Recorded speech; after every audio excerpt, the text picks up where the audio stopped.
Hey, this is Cheshire from Cheshire Plays Games, and today I've got a very special and exciting Commander 2018 deck tech for you.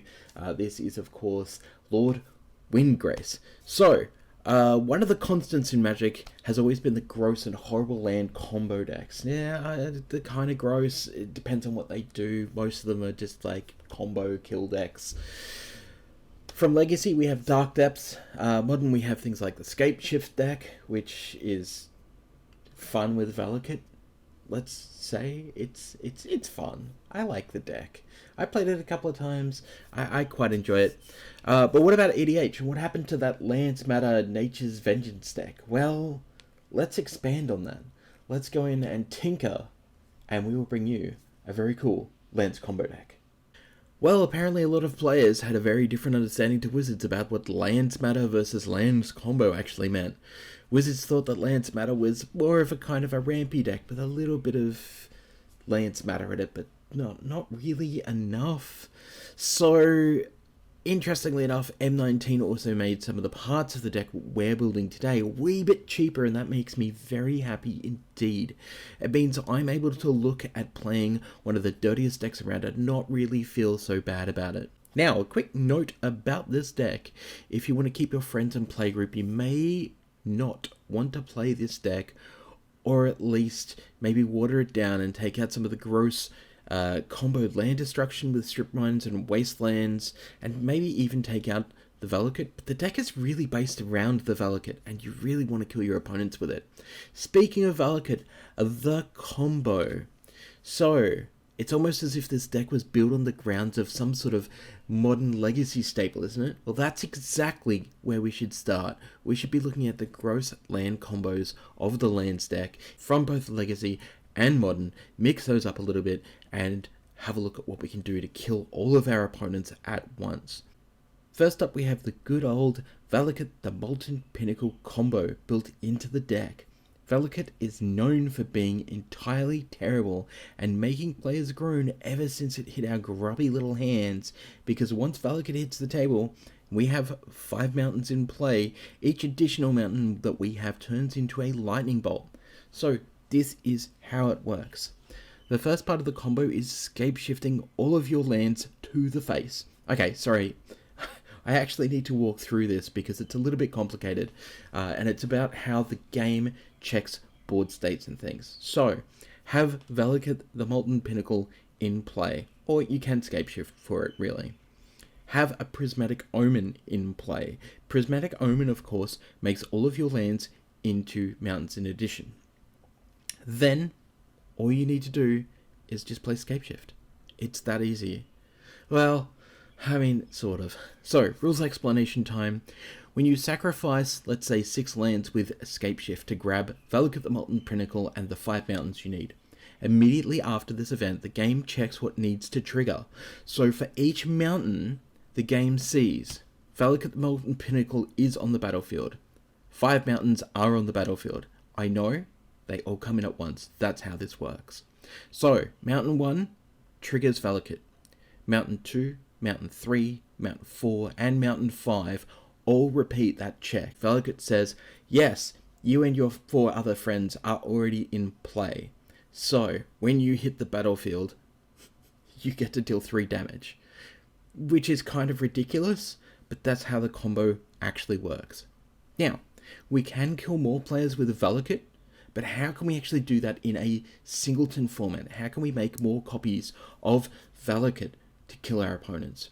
Well, we just copy them, straight up. Thespian Stage and Vesuva allow us to copy Valakut, and that way we can burn multiple opponents at once.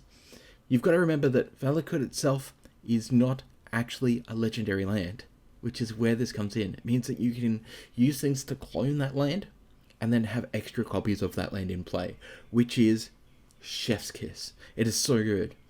So then we need to have a look at other things we can throw in to kill our opponents very quickly. So let's throw in an Ob Nixilis the Fallen, so the target player then loses 3 life per land that enters play. You have a great way to burn out multiple opponents in one amazing and explosive turn. This means you can technically kill all 3 other players in your 4v group at once. How good is that? That is ridiculous. So we can search for the combo pieces fairly easily using all of the cool land search cards, such as Expedition Map, Sylvan Scrying, Crop Rotation, and Realms Uncharted. Oh, don't let Realms kind of scare you off. I know a lot of people are like, oh no, but they just won't choose for the Valor Kit. That's fine, we've got multiple ways to actually play those lands from the discard pile. Once you're all set up, you can even reset the board, well, sort of, with Warp World. Oh, this terrifying sorcery is expensive and chaotic. You never know what's going to happen when you spin that wheel. You might get a stacked Ob Nixilis the Fallen and a bunch of land, which is amazing. Or you'll get nothing but lands. But who knows, why not spin that wheel? Especially if you're maxed out on your lands and you're like, well, where do I go from here? How do I win the game? Well, do a Warp World. Take the chance. Next up, we've got lots of lands. Well, when I say that, I mean lots of ways to play extra lands. So we want to make sure that we can play multiple lands if we can on single turns. So we should include things like Azusa, Lost But Seeking, Wayward Swordtooth, the Gitrog Monster, Oracle of Moldea, and Exploration, so that we can play additional lands on our turn. These help us not only to empty our hand of lands, but also can assist in playing multiple lands that have ended up in our graveyard via Scapeshift, and of course our commander, Lord Windgrace, using our Crucible of Worlds. Lord Windgrace also has a -3 ability that gets 2 lands back into play. Life from the Loam, Petrified Field, and Raminap Excavator also assist with this. Remember that Valakut the Molten Pinnacle doesn't care where those mountains are coming from, only that they are type mountain. Remember what I was saying about the deck being kind of gross? Don't kill me, but we've got Strip Mine and Wasteland as a combo in this deck with things like Life from the Loam, Crucible Worlds, and anything that allows us to play multiple lands in a turn.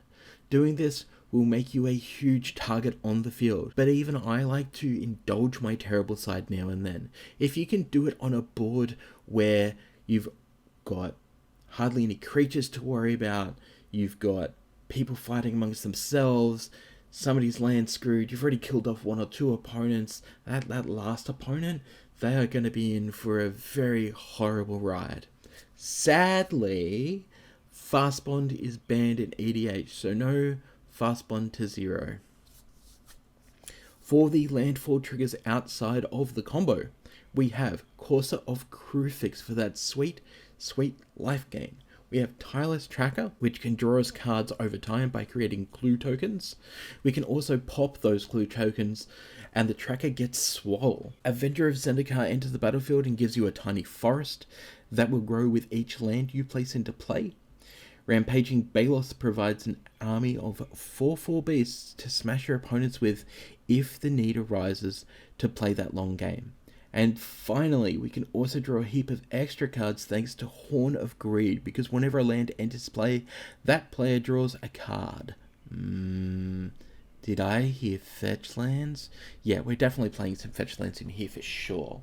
Rocking that sweet combo of Titania, Protector of Argoth, and the Gitrog Monster helps us to generate a mass of 5/3 elemental tokens, drawing additional cards respectively. The Gitrog works frightfully well with Lord Windgrace and his +2 ability, netting us 3 cards instead of 2. We can also have Azuran Orb to help us net a stack of life should we get desperate.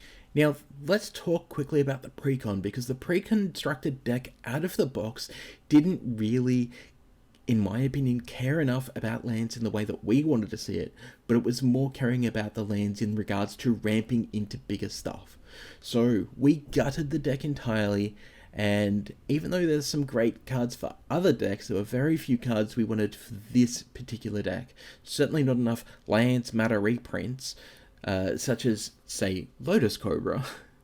But you know, that's fine, since the products are actually made for newer players rather than enfranchised players. That this means that we will see a theme in the deck, but we need to expand on it and make the deck what we want.